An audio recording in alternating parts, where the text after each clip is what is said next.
Chris, I hope you had a great time up in the cold weather of Indiana. How are you, my friend? Yeah, I'm doing good. Good thing, yeah, it was good. Good thing it's all indoors, so Sure. it allows us to do everything. They do such a good job. Everything is so compressed in one area that it's very, very convenient. And it's my 37th one now. Oh, wow. It's 34th in Indianapolis, but we had a few before that. But it's always a good week. You get to see a lot of players. You get to do, first of all, it's the main thing that we do there is the medical physicals, then the psychological testing, then the interviews with the coaches, and then the workouts are farther down the list in terms of importance. But what we do with the workouts is it really helps to confirm what we see on film.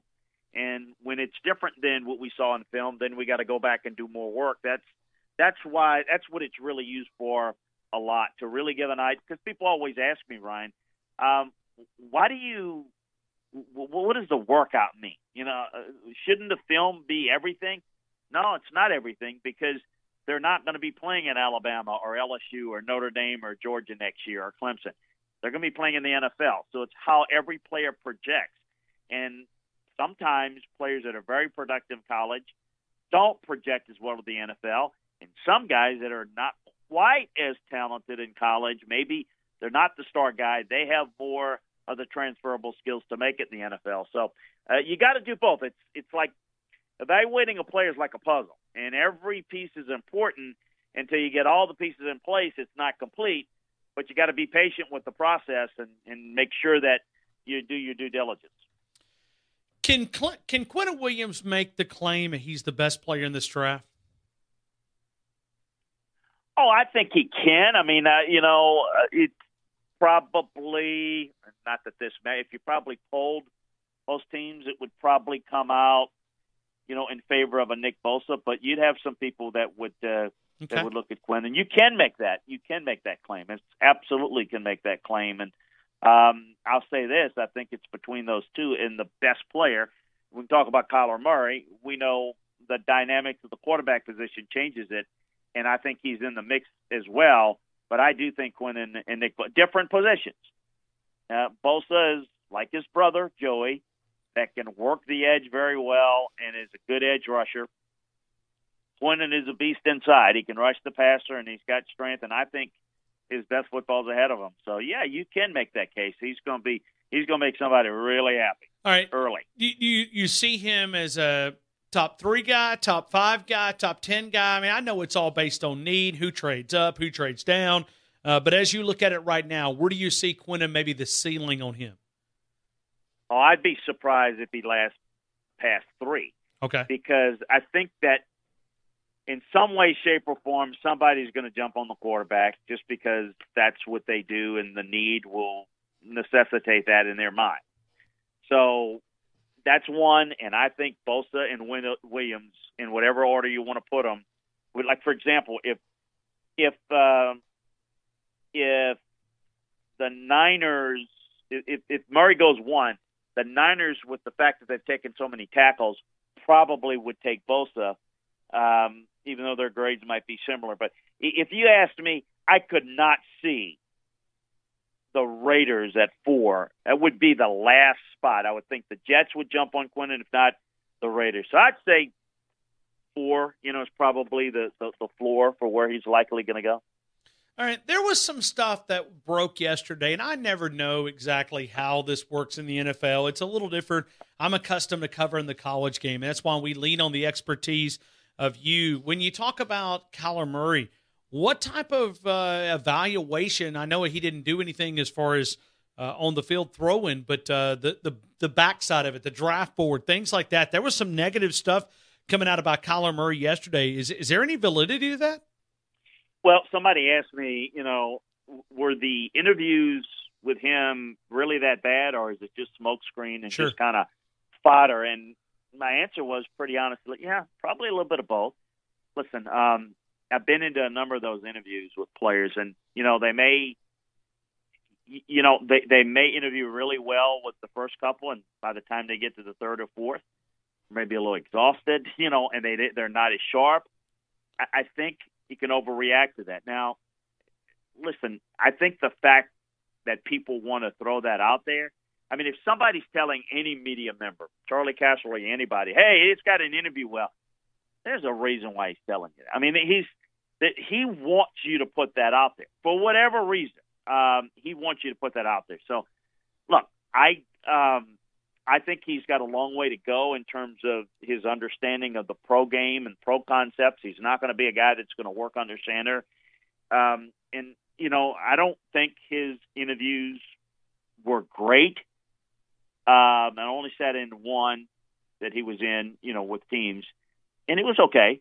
It certainly wasn't the worst I've seen, and it certainly wasn't the best. But I think the kid's a good kid, and I think the kid, you know, probably is getting a little bit of a bad rap by it.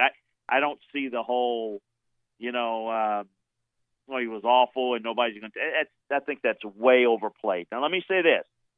You better embrace what he is and what he is not.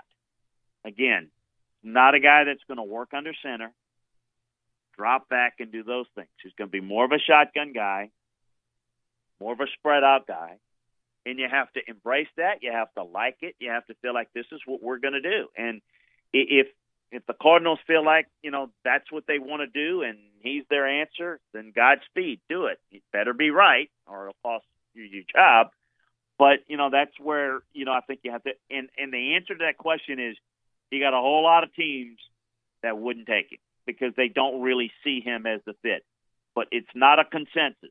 All it takes is one team. And if that one team is that number one pick, who knows? Now, if it's not here's maybe the question that no one's asking that I've asked myself and I don't have the answer. If the Cardinals don't take him, where does he go? That's interesting. Would Gruden do it at 4? Or, I mean, it may be a long drop. See, people say, well, I think that, again, you're not going to have everybody that's going to have an appetite for what he does. The Cardinals are probably one of them that do. But if he goes 1, it's not that, oh, boy, he's the consensus number 1. That's not how people feel. Everybody likes Nick Bosa, and everybody likes Quinnen Williams, and everybody likes, you know, a few other players, you know. But with Colin Murray, I think there's much a different, you know, differing of opinions as to whether he's a fit for you individually. And a lot of teams picking at the top have gotten their quarterbacks. I mean, Jets are not taking a quarterback. They just drafted Sam Darnold and like him. Although, you know, the Cardinals just drafted Josh Rosen and may be willing to move him for Colin Murray. So there's a lot that goes into play in this, and I think it'll be interesting to see how this plays out over the next, several weeks now. We're talking to Chris Landry, LandryFootball.com. Let me ask you about Jonah Williams, because that seems to be the next big buzz is probably Jonah Williams. It could be Josh Jacobs, but let's spend some time here with Jonah Williams. A lot last week was made about his arm length, that it maybe not where they thought it should have be, or maybe that's, you know how you guys evaluate that. I'm just curious what you see in Jonah Williams. Well, here's the thing. First of all, why does arm length matter for tackle? Okay. This is why. The length allows you to keep greater separation to the defenders. Defenders can get into your chest and knock you off balance if you don't have the ideal length. So there's a reason why we look at it and say, hey, wait a minute, this is what ideally we'd like to have. And you'd certainly like to have somebody that's more 35 and an eighth and 33 and 5/8. I mean, there's it doesn't mean a guy can't play. People say, well, he had the same arm length and he's playing well at Alabama. Again, that's different than doing it in the NFL. And how does it transfer? You've had a few players that have played pretty well at tackle. Jake Matthews is not a long arm guy that's had, pretty good success with the Falcons. But I think with Jonah, ideally you'd like his arms to be longer. And why do we do that? It's just based over metrics over the years. Guys that play outside, you want them to have a little bit more length. Now, this became the other conversation. And, people, again, kind of take it and, run with it and make too much of it. Jonah wants to play tackle. That's what he's played. That's what he is. That's what he likes. And he's going to get that opportunity. I think if he doesn't, it depends on where he goes. And the scheme also has a big deal to do with it too, the blocking scheme. If he's not an ideal fit at tackle somewhere, I think he can be a really good guard. He's never played guard. He really not all that excited about hearing that as a possibility, and I understand that because he wants to play tackle, he feels he can be a good tackle, and I think he will be. But I think he can play really good guard. Robert Gallery came out of Iowa years ago and was drafted as a left tackle by the Raiders really high, and he couldn't play tackle because his long arms were very difficult. The lack of long arms really hurt him, and he just wasn't he was an ill fit. The guy moved to guard and was really good. So I think Jonah will be fine.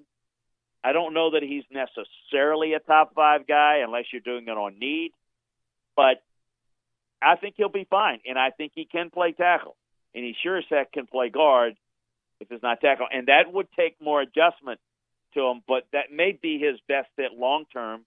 Again, it just will depend on where he goes. And while he doesn't like to talk about it, he understands that, he's going to play wherever they want him to play because, in the NFL, if you're not an elite left tackle, you have to be an elite left tackle or an elite center. Other than that, you better be versatile. You better be able to play both guards, play guard and tackle, because when you're playing with 7 in most game days, you don't have a backup for every position. And so that's what he'll learn. He's either going to be an elite tackle or a pretty good one that you can be comfortable with, or he's going to move inside the guard. Chris, I want to put the NFL draft certainly on hold for just a couple of seconds. There's a lot of free agency right now happening, and a couple involve the University of Alabama. Let me ask you about C.J. Mosley and Landon Collins. We're learning a lot about them. Landon Collins probably not going to get the franchise tag. He's moving on. C.J. Mosley not going to get the franchise tag. I guess they could still do that. But how big of a demand will those guys be sought after the other 31 teams in the league? Well, the deadline to put the tag on them is gone. So okay, they will so it's absolutely done. Okay. not be tagged. They will absolutely the only team they can sign with today is their current team. Starting on the 13th, next Wednesday, is when they can sign with other teams. And those two Alabama guys, will be signing with somebody else, unless there's a massive change of heart with both of them to stay with their team. So basically what it is with this, I'll take them one at a time. Mosley is a guy that they like at Baltimore, but understandably the player sees his worth a little bit higher. And at that position, they're only going to go so high with what they're going to pay. And they're going to move on and use their cap resources elsewhere. And it's nothing negative. This is some of the decisions that you make. He possibly can get the type of money he's looking for somewhere else, but it's not going to be in Baltimore. Same thing really is the case in the Giants. A younger player in Landon, but Landon is a really good player. But he's not a great cover guy in the NFL. He's good. He plays more like the Will backers, a little bit more Dion Buchanan, like the kid that came out of Washington State that did so well early with the Cardinals. It's kind of what he is. Well, that's really doesn't have great value, and you're going to see this. The safety market is very fungible. I think Landon's a really good player, but he's not someone that you want to pay you don't want to pay the franchise tag money. Here's the thing. When you put the tag on him, and, the tag number that comes along with it, what it does, like, for example, at the safety position, it's $11.15 million. But when you put the tag on him, that means you're saying you're willing to pay $11.15 million for him at safety at that position this year. Well, guess where the agent starting price average per year is? Right at the $11 million. They're not willing to do that in New York with the Giants. They want to put their money elsewhere, and they like bigger guys up front, and that's what most people do. If you look at the tags, Clowney, defensive end. DeMarcus Lawrence with your Cowboys defensive end. Grady Jarrett, defensive tackle. Frank Clark, defensive end. D Ford, defensive end. And then Robbie Gould, the kicker, was because the kicker tag is cheaper than having to pay him the market rate. So, guys like Collins and Mosley and in particular, good players that want to hit the jackpot, and the teams are, hey, we can't afford to put the jackpot in a linebacker and a safety. We've got to put the resources elsewhere. So we'll see if somebody else with more cap resources and more willing to give them what they want, they'll get a little bit more money somewhere else than the Ravens and the Giants. And this is the free agency from the University of Alabama. That's why LandryFootball.com is so important. James Carpenter, Clinton Dix, Landon Collins, DJ Fluker, Mark Ingram, Kareem Jackson, C.J. Mosley, T.J. Yeldon, and Mark Barron added. That's a pretty good football team right there that is going to be free agency from Alabama. Yep. Absolutely. And, here's the thing about free agency, too. It's one of those things where I don't care who you are, you're going to overpay in free agency because the supply and demand always factors the scarcity of players. So the free agency is important, but it's more about the second wave. When the price comes down, then you can get some good players that can fill your roster. It's a hard cap that we have in the NFL as opposed to like the NBA. So you've got to allocate your funds correctly. It's why the draft is so important. That's the best value you get. Young players for what they get worth a ton. And guys like the ones that you mentioned are all good players, will all find work. Some will get what they want. Most will probably won't. Landon will get what he wants. Barron won't get what he wants. He'll get less than that, but he'll still have a job in the league. But the market dictates it. You get what the market, somebody's willing to pay you. If you have two teams competing, you're going to get a little bit more. When the market starts to go down, then it's a buyer's market. And the buyer's market's going to be, hey, this is what we got for you, Mark. If you're interested, this is what we got. By the end of the day, we're moving on to our next guy. And that becomes difficult, and it's kind of like the old game where you have the four chairs and the four kids running around in three chairs. Somebody's getting left out. That's what free agency tends to be. Chris, final question. Today, the Senior Bowl was here. Alabama's openness, when we talk about Junior Pro Day, Senior, Rising Senior, they go in and they measure these where they get them on track. Tua Tagovailoa had the following measurements. I want you to just get a reaction. 6'0" on his height, so over 6 foot. His weight, 230 pounds. That means he's been busting his butt in this Scott Cochran strength condition. That or eating a lot of honey buns, and I think it's the first. 10 1/8 of inch hands and 30 6/8 on when we talk about the arm length. Your thoughts there? Is that average hands for a quarterback, or is that big? No, it's good. That's fine. Okay. You don't want to when you get below 9, you want to at least have 9. Okay. Ideally, you'd like to have, and just for our listeners, 6.002 is 6 foot in 2/8, which is a quarter. So okay. We measure 1/8 of an inch. That's good. 230 is like, to me, it's like, wow, I didn't see that. That's about, I would have guessed 218, 220 if you just tell me. So that's good. Assuming, like you said, it's good weight. 10 and a quarter-inch hands is really good. So what that means is your ability to control the football is there and very effective. Play fakes where you can pump fake and hold on to the ball, your hands are bigger. When you play in colder weather, your hands shrink a little bit. So the bigger they are, the better. That's really good, and it is something that I don't think. I'm glad you brought it up because not many people know this, but the two scouting organizations, National and Blesto, they're out already doing what you're saying, going through all the spring days where they time and measure all the players around the country. So we do have measurements on them. Now, obviously, guys that come out in the draft of 2020, well, the top guys will be at the combine next year like they were last week for this year's draft. So we can chart and see how they progress through the process, see if there's problem. But, it's really good and it's really helpful to be able to see that on a regular basis and and to see that progression. I like those numbers for Tua. Yeah, that's really good. All right, Chris, let me talk about LandryFootball.com. As we talked about the importance of free agency, if you want to follow your favorite NFL team or if you just want to follow where all the Alabama guys rush the field, the great podcast that's posted every Wednesday.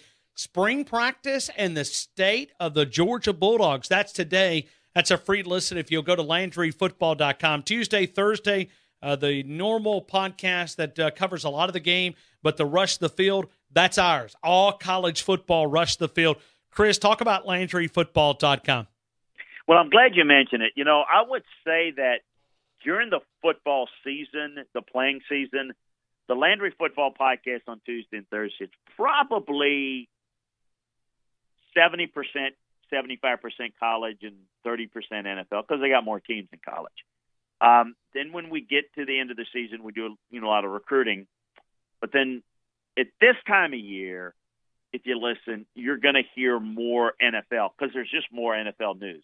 So we just talked about today here on your show, the free agency, the draft, and whatnot. So that's just more newsy between now and I actually even have to put a lot of my spring practice tape on hold until I get done with the draft. But, both are really good listens for if you're a football fan. LandryFootball.com, the website, takes you inside the film room.